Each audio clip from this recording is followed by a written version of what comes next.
and I have to, gotta put this iPad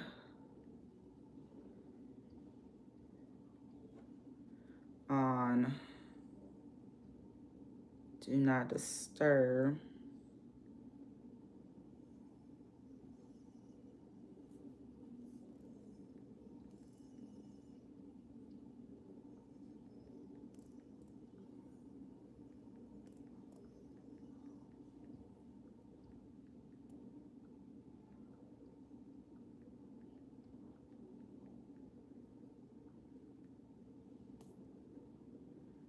I'm just gonna I'm just gonna oh, let me make sure I have it.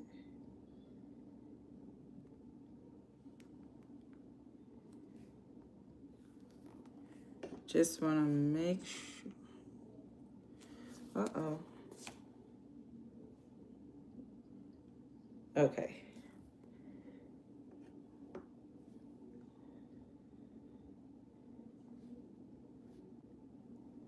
All right. Uh-oh.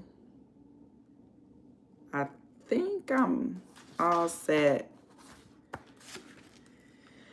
Whew. All right, guys. Hello, hello. Good night, good evening.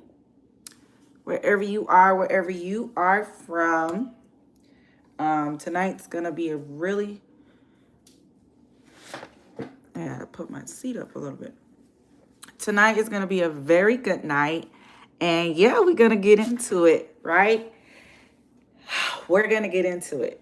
So I thought that I would just bring up, I thought it was really good that I kind of bring up a backstory because I'm not sure if I probably have a video buried somewhere that really gives a backstory of who I am, some of my, where did my journey start? I know I talk a lot about how I had an encounter with the Lord in May of 2022. And, you know, one of these days, I'm going to really get into details about that encounter. It was interesting. It was really interesting, right? But I haven't necessarily give like a background prior to that encounter. And so, yeah, I thought I would just give a little bit of that background, just a tiny bit of that background. So my name is Angela B. Favored, a sister in the faith. And yeah, let's start from there. God has blessed me with the ministry, and the ministry name is Stand With God plus Angela. And we actually have an event that's happening in the Orlando region, Central Florida. So if you're in the Central Florida region, I'll just go to standwithgod.co so you can find out about the information and just, do what you do. Log in. Registration is free, but registration, of course, is required because we want to make sure we have a seat just for you, your family, your homegirl, your homeboy, whoever. Bring them through. So we have an amazing lineup. And yeah, that's about that. But back to the background. So I wanted to give kind of like a background of how this came about because in the last couple of years, I would say maybe around 2021, I was really heavy. I started to come out really heavy in the internet, in the social media. And at that time, I was really promoting one of my businesses at the time, which was real estate in the time. Prior to that, I really didn't have a big presence on social media. And it's not to say that I wasn't on social media. It's just I was one of those people where, yeah, like, I probably post on there every other month, if anything, when I was probably on vacation or something. But for the most part, I wasn't really active like that up until the pandemic is when I really became active. And then at that time, it was really to just promote one of my businesses at that time, right? And so I want to give just a background prior to that. So first of all, I wasn't really big on social media because I didn't really didn't understand it. If I could just be honest, like I really didn't understand it. I believe had I understood it, I probably would have been on social media a lot more sooner than I was. But I just really didn't understand it. I didn't care for it. At that point, I was very limited on the marketing aspect, just everything, the evangelism aspect, just everything. I just wasn't big. Now, what did I watch things on social media? Yeah. Did I watch things on YouTube? Yeah. But again, I really just didn't understand it, and I really wasn't around people like that that had a big influence on social media. And there's a double edge to that because some of these people, yes, they were very successful, but they were successful behind the scene. If you was to pull up their social media, it would look like eh, you know, that's all it would look like. Like you wouldn't really see anything. But behind the scenes, I knew they were successful. So they were able to build their businesses and really not be on social media, right? So for me, social media was just a tool, but it wasn't like a tool like, okay, it's global, like it's the whole 7-8 billion people that's on this earth is using it, right? So I just didn't look at it at that point. So background, I was one of those. So I grew up in a Caribbean background, Caribbean culture, Caribbean household. And one of the things that I will say, and you'll hear me say, is I went to church, but I didn't know what them people was talking about. For the most part, majority of the places that we went to, um, they were preaching in another language. I barely understood that language when I was younger because it wasn't really pushed right in my household to understand it like that at that time. And so for the most part, I was dragged to church, right? First of all, I barely understood them, right? And so I probably didn't start to understand certain things until like I was around middle school age.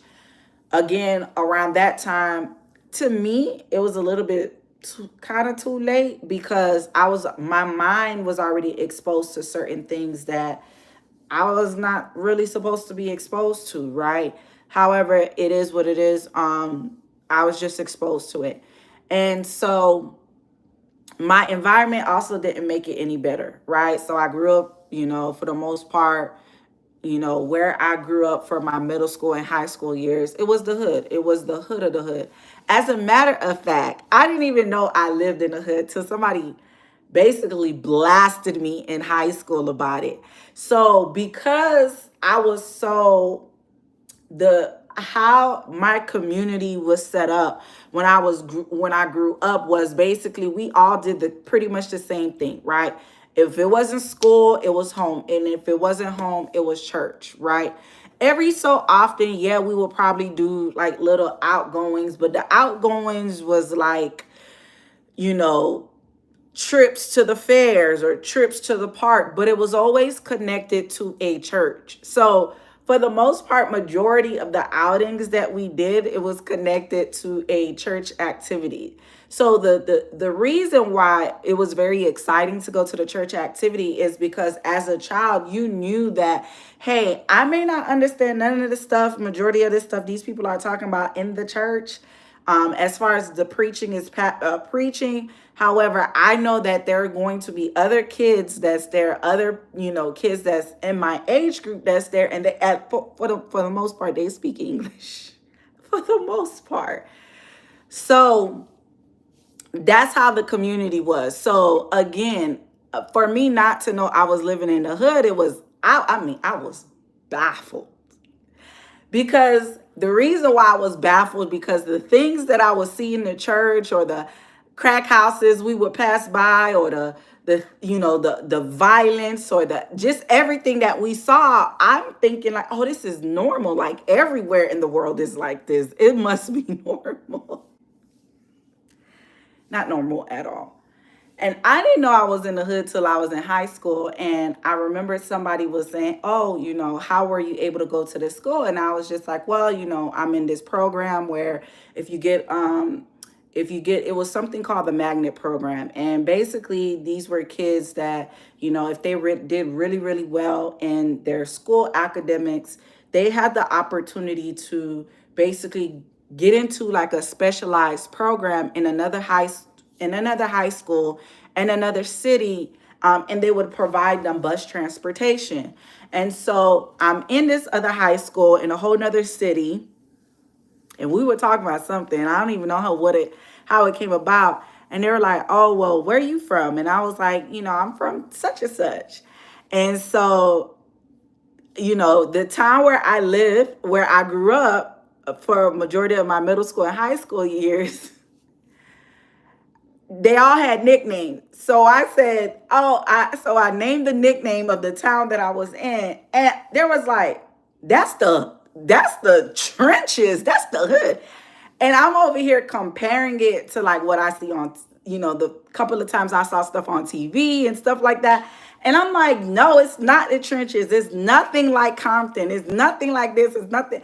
They're like, ma'am, you are in the hoods of hoods. You are in the trenches. You are in the murder capital of trenches.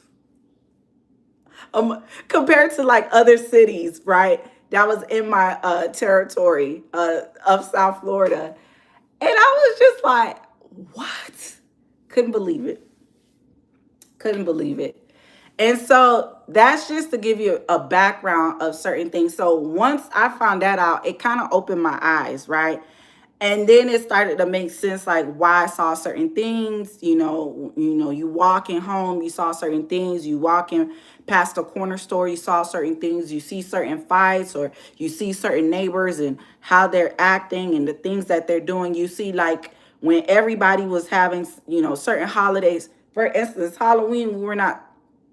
First of all, I was living in a Caribbean household. We weren't allowed to celebrate Halloween. We were told from a little child that no, they don't celebrate Halloween because that is when the zombies come out. Now, they were relaying it to like basically from how they grew up back home in the islands. And so they didn't really get into a lot of explanation. I wish they had, but basically they were just trying to say, hey, the people who are into dark stuff, the people who are in witchcraft, like that's their day. That is their day. That is their day to summon up their spirits and the spirits that they worship and the spirits that they pray to. And so, but they didn't go into details. So they just summed it up to, we don't do that. That's when the zombies come out. That's when the dead people come out. We don't do that. I don't care. We in America, we don't do that. We're not doing it. We're never doing it. So it's certain holidays like that, like we just celebrate, right? And then so there was other holidays, right? Because of the environment that I lived in, we didn't it's not that we didn't want to celebrate it. It was a little too dangerous to go out and celebrate it because, stuff will go off, gunshots, and you can't tell the difference between if it's a firecracker or a bomb or a gun. Like that's the type of environment we grew up around. And so fast forward, right? Because of all this dragging from, my mom's dragging me to these churches or whatever. At that time, I really didn't know that my mom was a minister. I just thought that this was some lady that just loved the Lord. She just loved the Lord. If I'm not in a church, I'm not at a church event. If I'm not at a church event, she's dragging us to go clean the churches and stuff like that. And I'm just like, this cannot be life. But the other thing that I'm doing is I'm witnessing how these people who say that they're in the church, I'm witnessing how they're treating other people. I'm witnessing how they treat other young people like me. I'm witnessing how they treat other young kids like me. I'm witnessing how they gossiping and carrying on. I'm witnessing all of this. I'm witnessing a lot of stuff, right? So I witnessed a lot of stuff. I witnessed some good as well, right? And now I come to a point where now I'm in high school. I'm getting in. I'm in trouble a lot. I'm in trouble. I mean, I don't remember when I wasn't in trouble. I'm in constant trouble. I wasn't in constant trouble at school, right? So let's pinpoint this. I was able to go to another school. So, in a sense, high school, the fact that I was able to go to another city, I was in another city, that was my escape from reality of what was going on in my town and then what was going on at home. And so I really didn't get in trouble in school like that. And it was on purpose. I could have. As a matter of fact, I remember being so happy being accepted to this other school in the other city because the school that I was assigned to, I had a childhood best friend. And I used to say, God, I cannot be in this high school with her. Both of us was like peas in the pods. And so I was like, I can't be in this high school with her. I can't go to the same high school as her. If I go to the same high school as her, we may not graduate. We're going to be bumping every single day with other people. She was a hothead. I was a stabilized hothead. Stabilized in the sense of, I don't bother you, don't bother me. Stabilizing, I think a lot of people also like, so growing up, a lot of people underestimated me because maybe I smiled and, just my personality was just, yeah, if we're not talking about nothing serious, yes, I'm very silly and goofy. But if we're talking about something serious, if we're talking about anything about God, if we're talking about anything that I believe in, we going toe to toe. I don't know how to let up. We're going toe to toe, right? And so I was really happy. So there was a lot of stuff that and it started around my seventh grade year. I'm gonna say seventh grade year, right? I'm gonna say seventh grade year. It started all the way up till I graduated high school. I'm in constant trouble, constant. I mean, it amped up during high school, and so because of everything that was happening at home, my mind was already set up. Once I graduate, I'm out. I just needed to get to graduation and I'm out. Because in my mind, I was like, listen, this was the one thing. I'm like, okay, I'm going to just get this lady. I'm going to make sure I give her this one thing, but I'm out. I'm like, as long as she married to that monster, I'm out. I'm out. Right. And so I had a very, I was exposed to a lot of things very, very young, very young. I remember my very first time going to the strip club. I was a junior in high school, right? And so I was able to get in. I remember some of the reasons why I got in, but we ain't gonna get into that.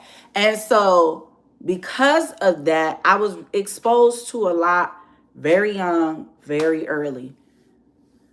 Now I graduate high school. Now it's a couple of years after high school. And now post graduation, so when I graduated high school, because of all of the turmoil that I was going through at home, and then on top of that, my father wasn't in my life. Like I knew of him. He wasn't active in my life. And so I remember him not showing up to my graduation. And I remember being so upset about it. And I looked up in the sky and I was like, God, this father that you have given me, he ain't it. Like, if this is my biological, like, this is not it. And I remember there was an older lady, and she used to always say, God is the father to the fatherless, right? And it didn't come off strange to me. So let me give a background. So prior to high school, I will say there was things that will always happen, and I didn't understand why it was happening. Sometimes I would see stuff. I don't know why I was seeing stuff. I would hear stuff. I'm not sure why I'm hearing stuff. I would be able to pinpoint two things together. I'm not sure. And I always had a zeal about me, right? And the zeal was always about, I had this thing where if some type of force is trying to intimidate or threaten me, it was almost like it gave me a strength to be like, no, you ain't finna do that. Like, what we doing here? You're not gonna do that, right? And I remember the lady saying that. And I remember just going to the sky, looking up at the sky, and I said, God, if this is true, if you really the father to the fatherless, like, I really need you to be my father. If you don't want me to go around hating men like I see a lot of these women in my neighborhoods do, I want to be able to get married one day. I want to be able to have my own kids, right? I want to be able to have a do-over with the family of my own. I would love for you to be my father. So could you adopt me? And literally, I remember doing that, and I had tears in my eyes. And again, this was, graduation day. I think it was like the night of graduation or the day after I graduated high school. And I had tears in my eyes, and I said, God, like, I need you to be my father. Like, I need you to adopt me. From there, it was almost like I had a sense of peace. I don't know how to explain it. I just know I had a sense of peace. And that moment, I made a decision that I was going to have to forgive my dad. And I did ask God, I was like, God, I don't know how that looks. I don't know any examples of how that looks. I don't really see it in my neighborhood how that looks. Majority of the girls I know, they don't have a relationship with their father, or their relationship with their father is severely jacked up. Like, it was not until I got older that I started meeting women that they had a really good relationship with their father. But the neck of the woods I was in, I just didn't really see it, right? And so I did remember asking God, like, I'm gonna need you to help me with this, because I don't know how this look. I don't have a blueprint for this or whatever. And I remember my mom used to always buy me books like Chicken Noodle Soups for the Soul. And I remember, even growing up, she was trying her best to try to make me read books about relationship with a father, a daughter, and a father's relationship. And a lot of it had to do, it was because me and her ex-husband at that time, we had a severe strained relationship. I didn't have a relationship with my father. And then the father that I thought was my father wasn't my father. And so it was a very strained, like, majority of the men, it was like complete disappointments, frustration in my life. And so she always did she tried everything, like programs and books or whatever. I never had the strength, not necessarily, I never had the strength to tell her, like, the reason why we got an issue is because this man is a pedophile. I ended up did telling her after I graduated. But at that time, I think I already had moved out. I moved out of her house already. I think I probably stayed in her house maybe a few months post-graduation, and then I was out. And so, moving the story along, I go past, I end up moving it along. So a couple of years later, I was living it up, you name it. I was in, and again, I'm in a area, it's a fast city, fast life.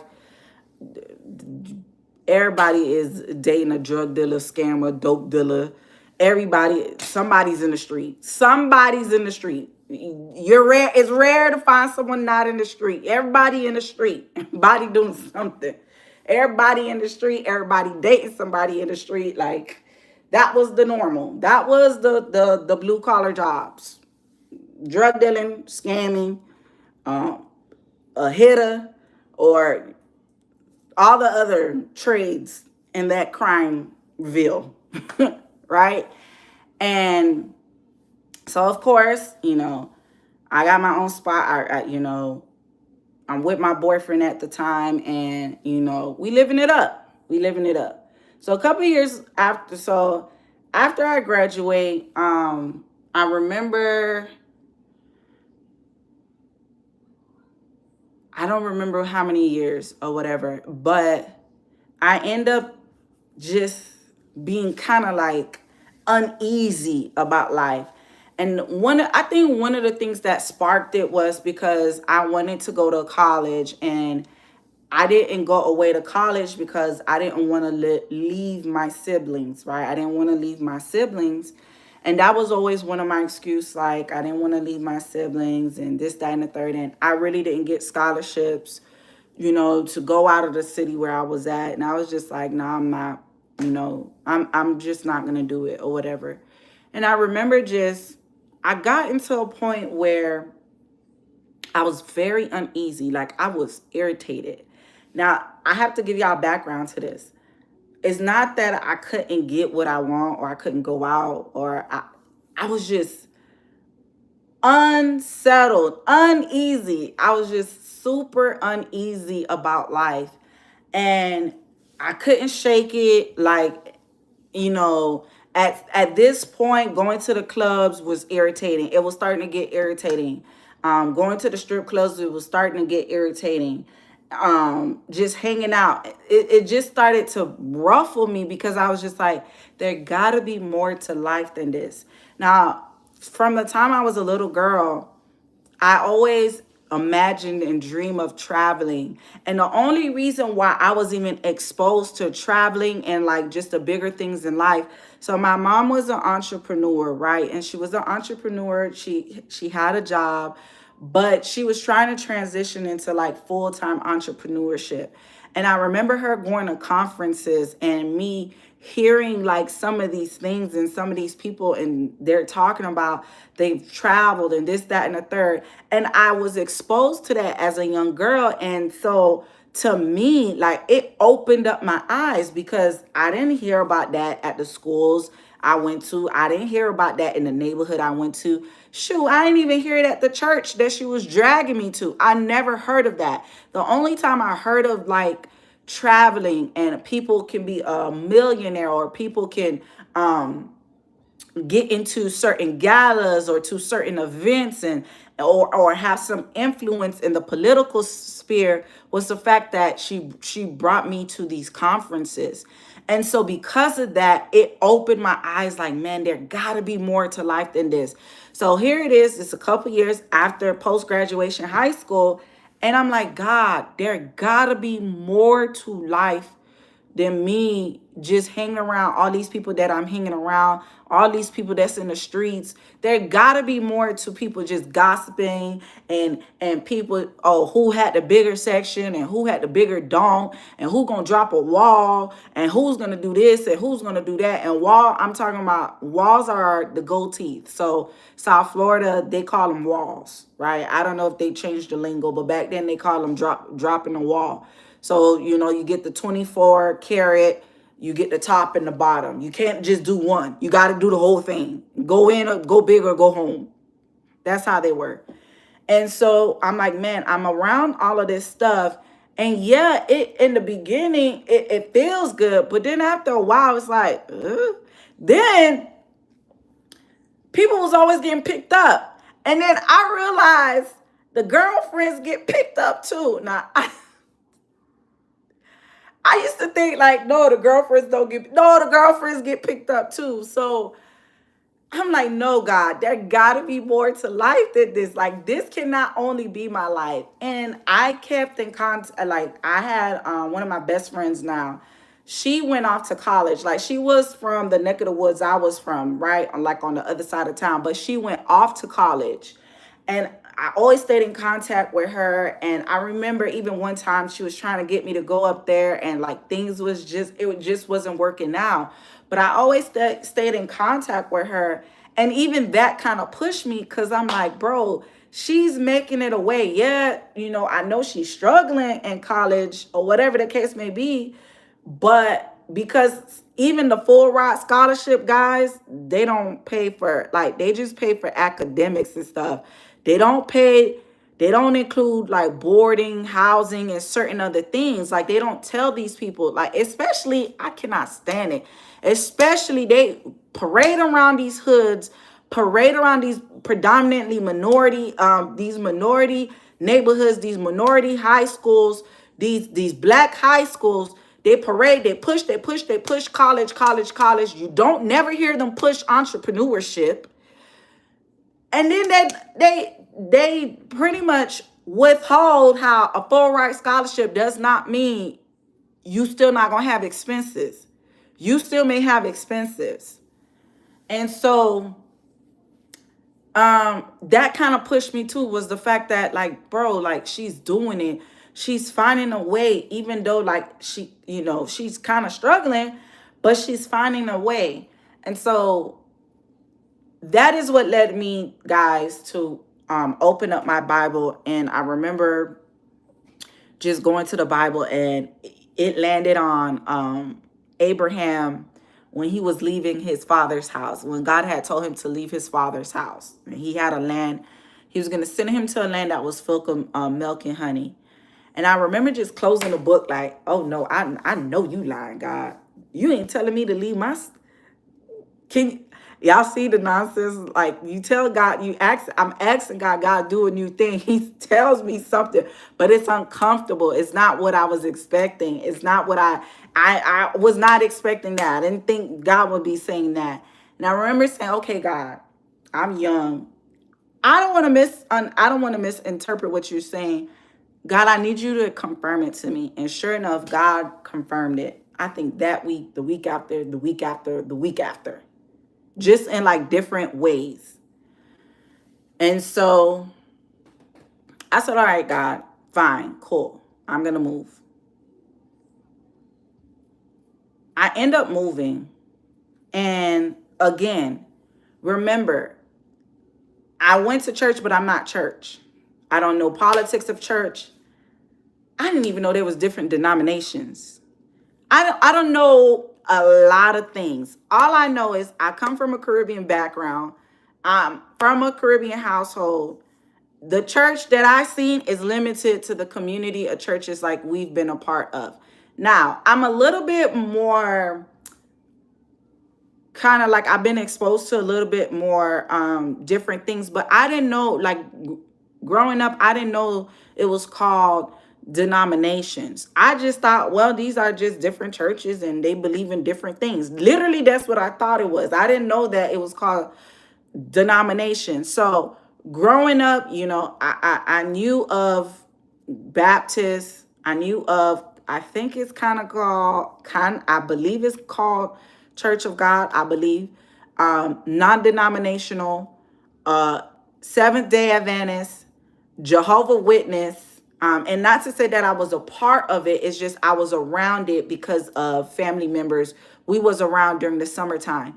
And so all of these different denominations I've been around, predominantly in another language. It wasn't in English. The only one that was in English was Jehovah Witness. And immediately I was never going to join that. I would have been, because I was excommunicated before I was even was even joining, because, just the they used to call them the watchtowers. I don't know what they call them now, but back then they were called the watchtower pamphlets. And I remember telling the family member that was making me read it, I was like, well, this doesn't make sense. This don't even look like, this don't even sound like, I don't know everything about the Bible, but this don't even sound like the same Bible I read a couple of scriptures. Like, it don't sound like the same. It doesn't make sense. Like, all of this don't make sense. And then what really got me with the Jehovah Witness was the fact that, so the person had a lot of health complication. And I used to hear them say all the times, like, they can't take blood transfusion, this, that, and the third. And I said, well, this doesn't make sense. You telling me Jehovah don't never warn you about your health? Now, as a child, I'm saying this. Now I'm getting in trouble, guys. I'm getting in trouble. I want to emphasize I'm getting in trouble, but I don't care. And so I used to be like, so you telling me Jehovah is not warning you about your health? Like, you're obese and you're always sick. So that was never going to work for me anyways. So all of these other denominations, I don't know that they're called denomination when I'm growing up. I'm just thinking, hey, these are just different strokes for different folks. My mom's dragging me to all these places, these different places, or whatever the case may be. It is what it is at this point. Majority of the majority of them, I don't understand what they're saying anyway. The only time I understand anything is when it's in English, and that was when I think when we was a part of a Baptist church. I remember the Sunday school for the youth, they did do in English. And so that I understood. And then when I was going to the Seventh-day Adventist church, the youth church, they did do it in English. Majority of it they did in English. But that was because it was the youth church. And so that I understood. Everything else, guys, I never understood it. It was in Creole. It was in another language. It was in Creole or it was in French. Didn't understand it. I barely understood it. I don't know what they talking about. So fast forward, okay, I was post-graduation, and now I have asked, God told me to, leave my family, leave the place that I'm comfortable to move to another city. I'm now in Orlando. Now I'm in Orlando. Give y'all emphasis again. I don't know churchanese. I don't know church politics. I don't know a lot of stuff. I really don't know. I barely knew gospel, guys. So a lot of Caribbean places, I'm not going to speak for all, but many of them back then, they did hymns. Like, they didn't really do gospel. Some of them was against gospel because they said the gospel sound like rap and it sound like hip hop. And they always had like a very bad connotation of hip hop and rap. Now that I'm older, that was kind of right in certain aspects, but I'm gonna just leave it as that. But back then, they really didn't do gospel. They did hymns. It was hymns. There were certain Christian music they did, but for the most part, the foundation was hymns. So I didn't really get into like gospel until like maybe the ending towards of high school. No. Some middle school, a little bit of high school, and then post-graduation, I did hear gospel, but I only did it on Sundays so I could make myself feel better because I wasn't in my mama's house no more and I wasn't going to church. So I wanted to make myself feel better, so I would listen to gospel, but for the most part, it was trap music or other music like that I was listening to. I don't listen to trap music no more. So I get to Orlando, and originally I was at one particular church, and then I left to go to another church. Somebody invited me to another church, and that's where my testimony, guys, started from 2012 to 2014 when I said, God rescued me from that witchcraft church, right? But again, remember, when I got to Orlando, keep in mind, I'm leaving the street life. I'm like, okay, God, this is my do-over. I'm gonna give you my all so that I told you I'm accustomed to a certain amount of things. So now I'm like, okay, I'm gonna get a job. God, you're gonna provide me with a job so that I know, so that I'm familiar, so that I'm okay with making sure that I'm always having a way to make money and it's legitimate, right? And so there's that. The other thing is, I told y'all that I was always getting in trouble. Now, I was a stabilized hothead and I hung around a complete hothead, right? And so we were like the duos, the dynamic duos, or whatever the case may be. And so that didn't leave me. I was also I've always been very assertive, very straight to the point, some people say, you cut with your words or, this, that, and the third. My wiring has always been, this is what it is. You don't like it, I don't know what to tell you. Go cry to somebody else about it. So I've always been cut straight to the point, kind of in my own little bubble, right? I kind of like to be to myself a little bit. A lot of it does, I now that I'm realizing, a lot of it had to do with what I was experiencing as a child and going into adulthood or whatever, but kind of to myself. And so I get to this church and it's like they're trying to demonize my character. Now they're trying to demonize my identity. Oh, she too hood, she too ratchet, she's rude, she's mean, she's this, she's a loudmouth.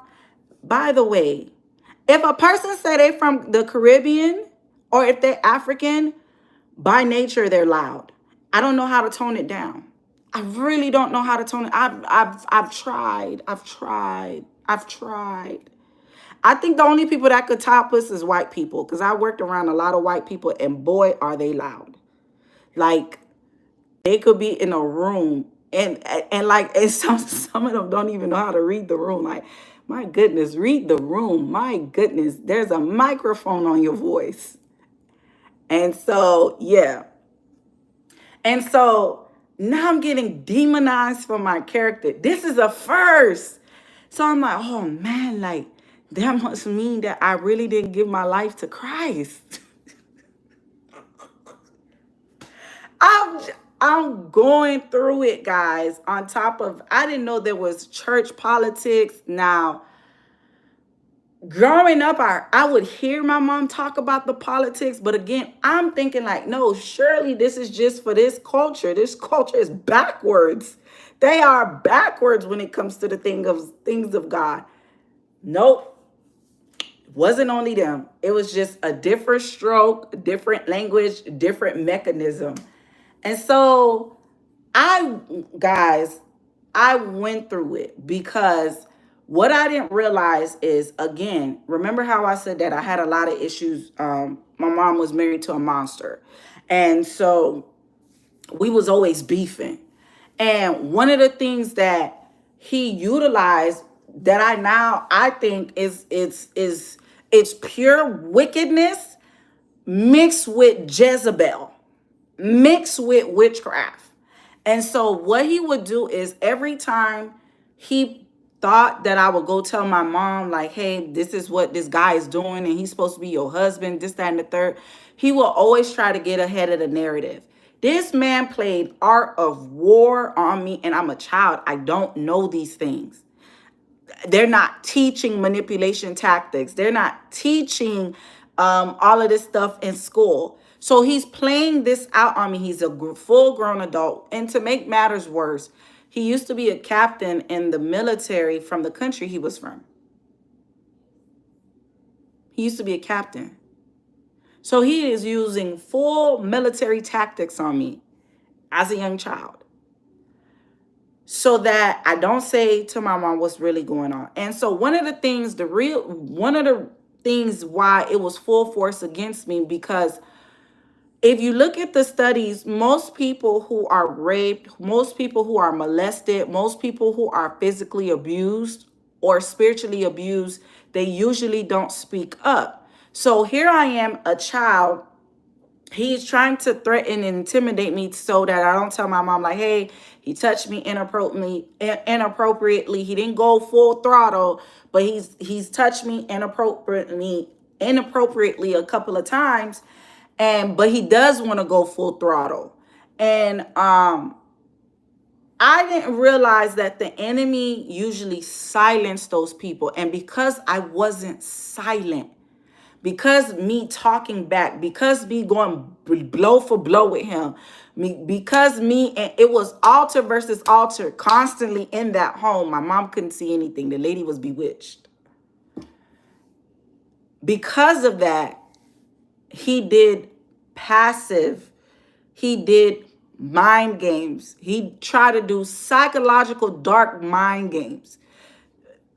If you read military tactics, before they try to invade a territory or before they try to like aggressively full force take over a territory, what they do is dark psychology. What they do is manipulation. How do they do it? They spread misinformation.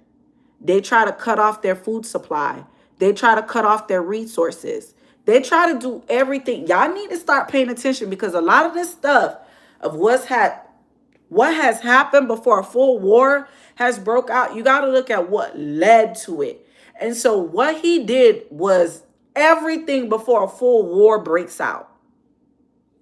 Again, I'm a young child and I don't know this. So a lot of the stuff that I teach about and I preach against, a lot of it I learned from a young child. I didn't know this. Some of it I learned from working in corporate America. For some reason, y'all don't think that like people who's in witchcraft, they dominate government. They infuse themselves in government. They infuse themselves in commerce, and they have infused themselves in the church. The three things that make the world go round. The three things.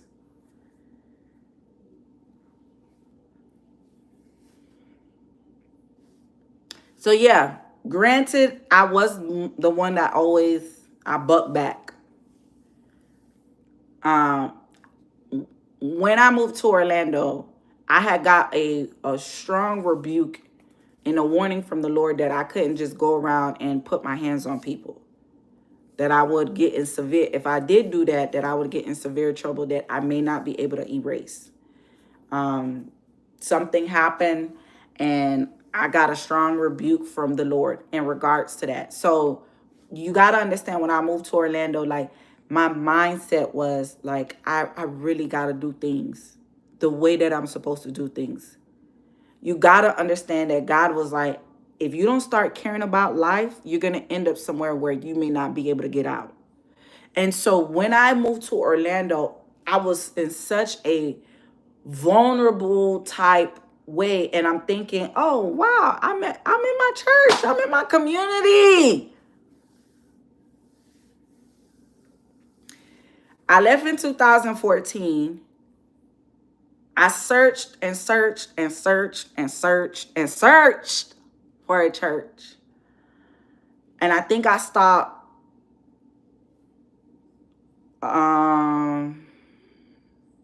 2000, the beginning of 2017, I think I stopped. And I was just like, okay, God, I'm just going to stop, because I keep running into the same manipulative, spiritually abusive. I keep running into the same thing.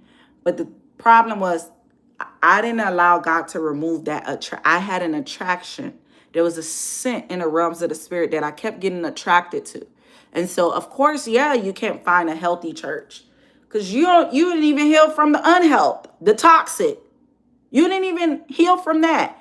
Neither were you really in your word like that. So you was hearing God. I was hearing God, but I never went back. Okay, God, what does your word say? What does your word say?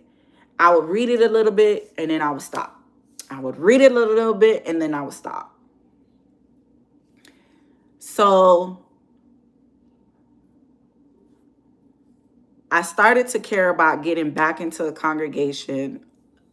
Now, let me put it out there. So from 2017 to like 2021,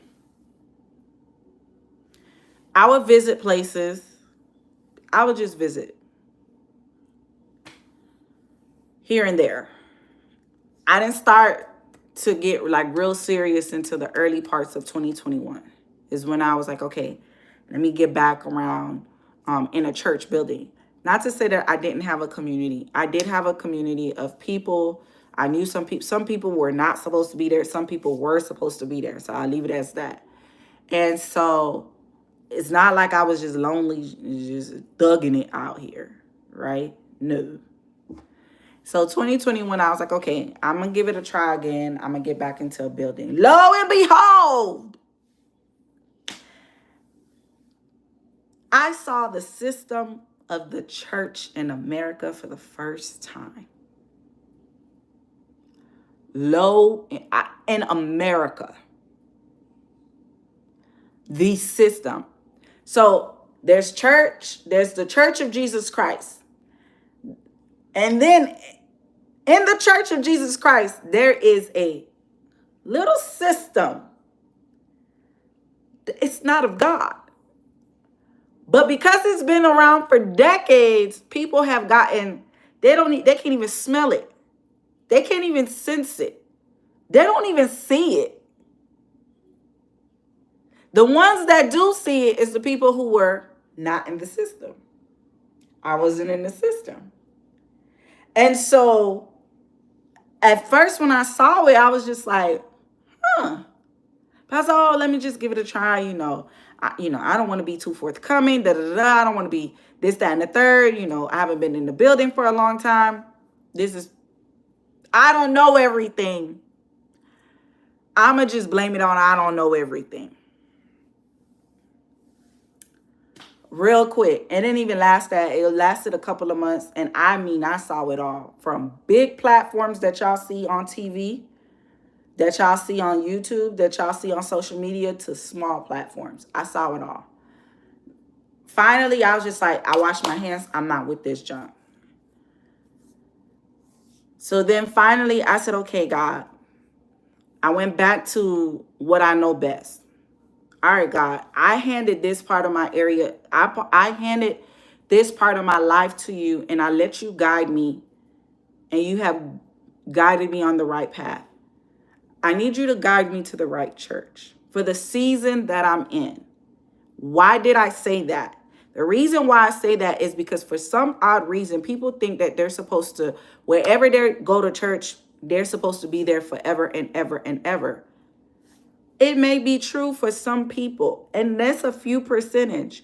But for a lot of other people, you may need to go, like, it's almost like it's like a graduation. You graduate high school. If you want to pursue college, you graduate college. If you want to pursue undergrad, you graduate undergrad. If you want to pursue PhD or doctoral, you graduate that. Or whatever specialized school. That does not mean you're supposed to be there forever. So I know, because of the office that I walk in, I say, okay, God, I'm going to let you lead me to the place where I'm supposed to be in this season of my life. I don't care nothing about prophetic deliverance. No, give me a place that teaches the word, doctrine, word. That's it. That's it. In the midst of it, I got a little handsy, and I was like, oh, well, let me go to this place real quick. And they did a few messages. I was like, okay, they good. So I was like, oh, well, let me join the prayer team. Why did I do that? Join the prayer team. Immediately, God convicts me. And he was like, what you see this happening in this prayer team is happening all over prayer teams that's in America. I didn't stay there that long. I end up leaving.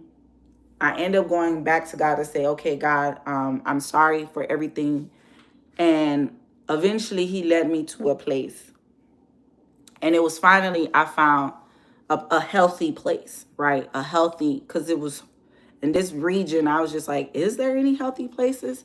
But yeah, I found a healthy place or whatever. And so I say all that to say that is pretty much majority, a lot of the background, right?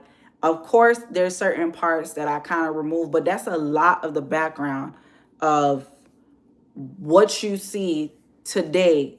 What it was all up until today, right? And so again, May of 2022, I had my encounter with the Lord, but I made sure, like, I kind of stayed like, okay, God, what do you want me to do?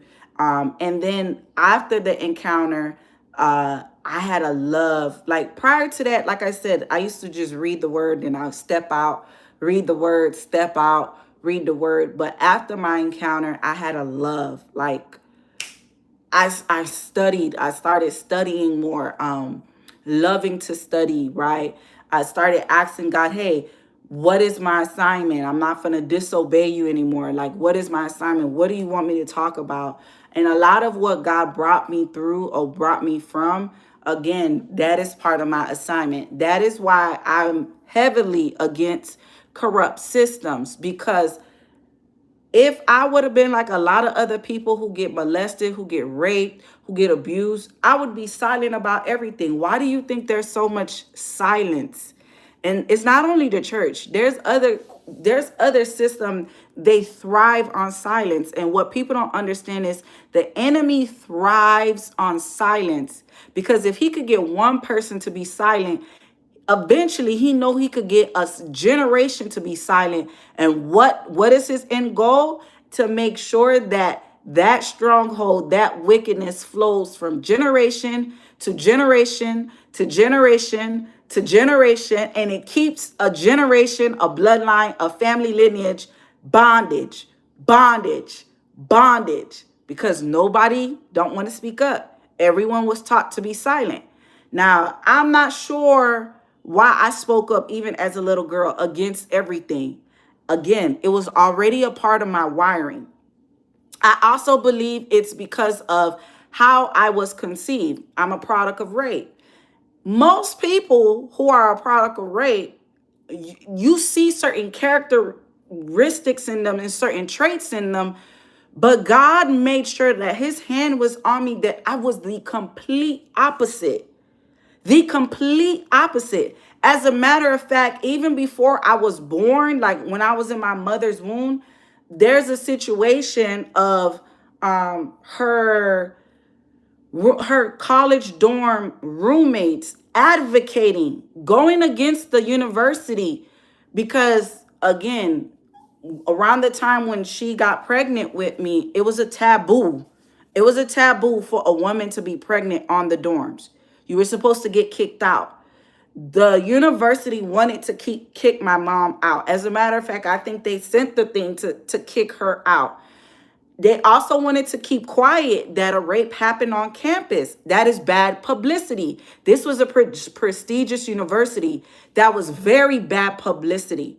And so her dorm rates, the people who were in the dorm or who was in the compound of the dorm, they knew it was a real rape.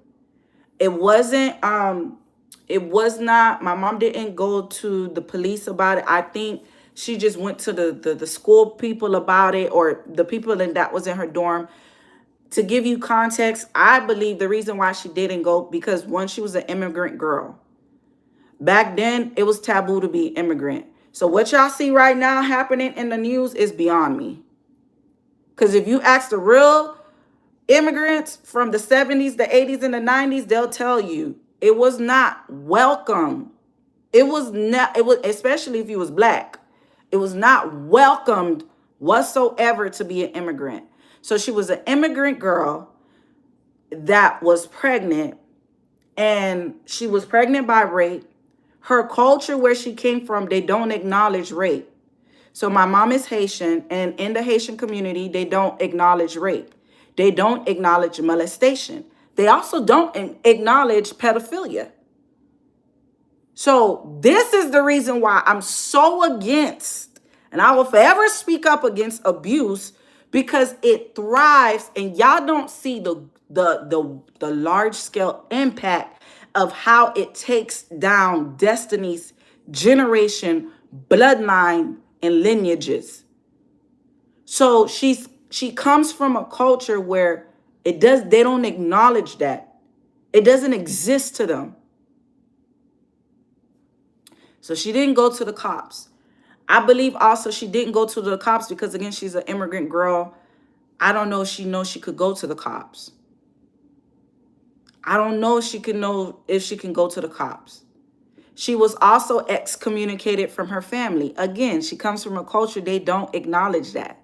And so they told her, you only have one option, abort.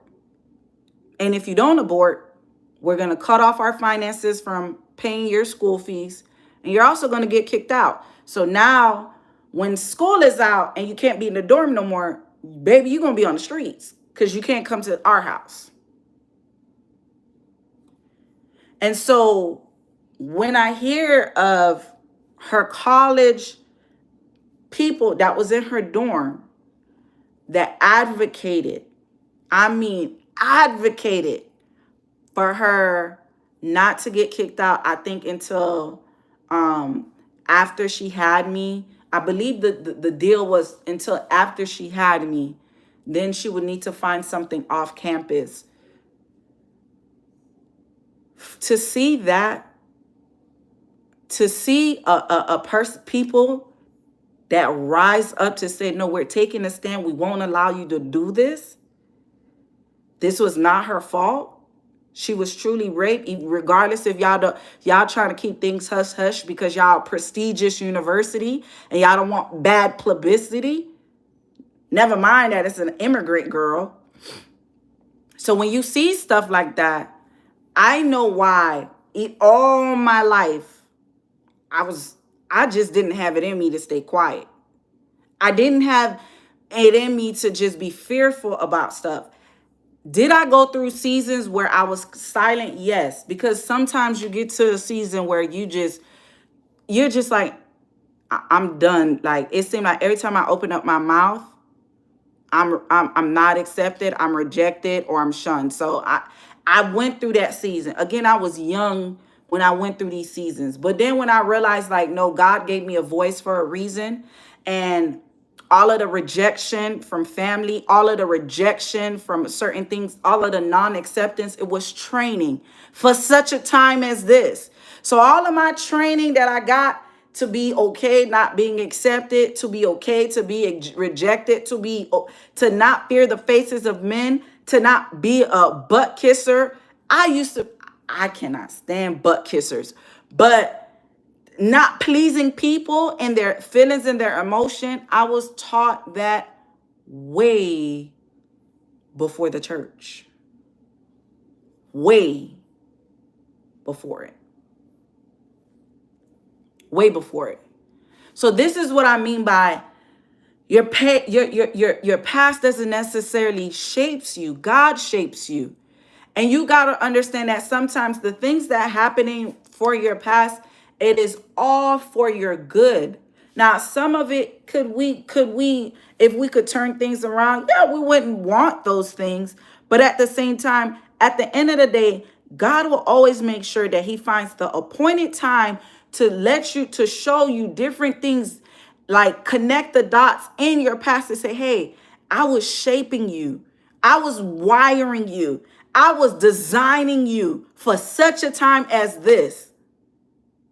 So when you look at certain people and how they operate, the true people of God, the true believers of God, when you listen to their past, whether they was a murderer, whether it was a drug dealer or a stripper, whether it was a fighter, whether they didn't even have a past, maybe they grew up in the church and they just loved people, or they love congregants, or they love sheep. You got to understand that God designs the person's past, like he shapes it, he molds it. And sometimes they have the good and sometimes they have a bad. But at the end of the day, it is God that gets the credit and it is God that gets the glory out of it all.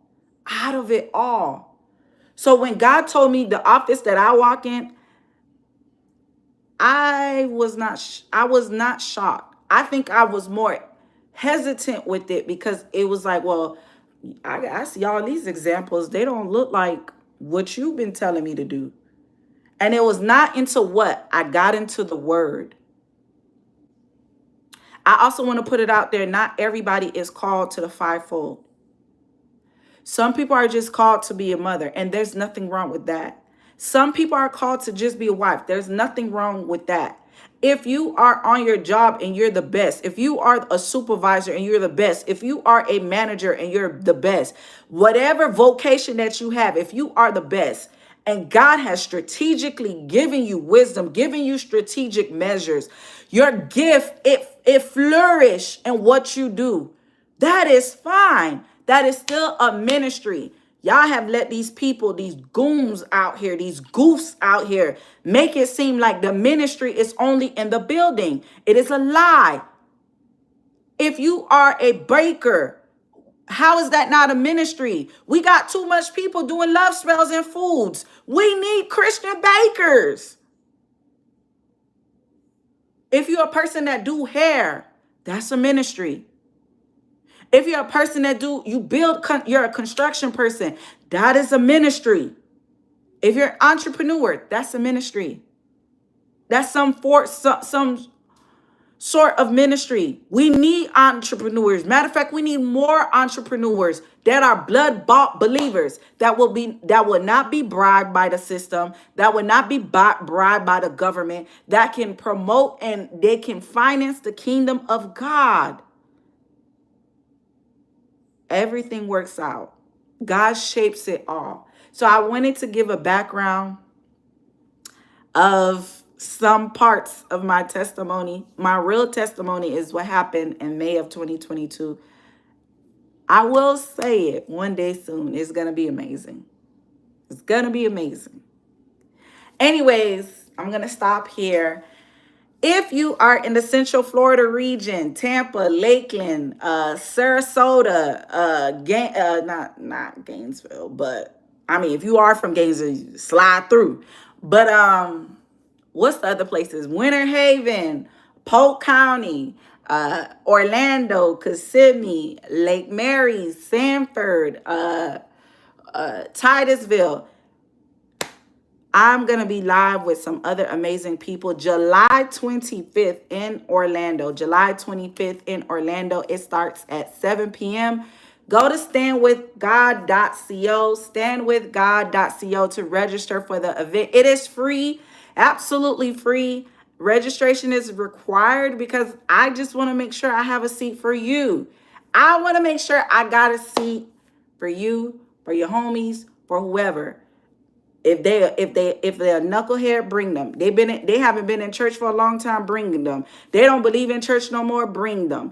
Whatever it is, bring them. This is a meeting. This is an encounter. I am believing that whoever comes will not leave the same. I'm tired of seeing people go to church and then they leave the same. Not this event, not this meeting. Standwithgod.co, July 25th. That is 2 weeks on a Friday. Until the next one, guys.